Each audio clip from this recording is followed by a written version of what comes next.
ఆరోగ్యకరమైన సమాజం కోసం కావాల్సింది ఐక్యత. ఐక్యత ఎలా వస్తుంది? అపార్థాలను దూరం చేసుకోవడం ద్వారా. కుటుంబాలు కుప్పగూలిపోతున్నాయంటే కారణం ఏంటో తెలుసా? అనుమానాలు, అపార్థాలు. ఈరోజు సమాజంలో ఎన్నైతే వివాహాలు అవుతున్నాయో అందులో సగం విడాకులు అయిపోతున్నాయంటే కారణం ఏంటో తెలుసా? అనుమానాలు, అపార్థాలు.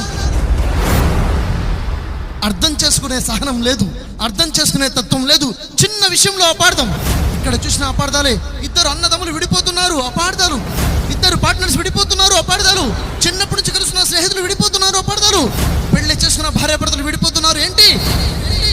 అపార్థం, అనుమానం. ఉదాహరణకి చూడండి, ఒక రోడ్డు మీద కారు వెళ్తుంది, సింగిల్ రోడ్ అది. కారు వెళ్తుంది, వెనక నుంచి మరో కారు వస్తుంది. వెనక కారులో హారన్ కొడుతున్నాడు.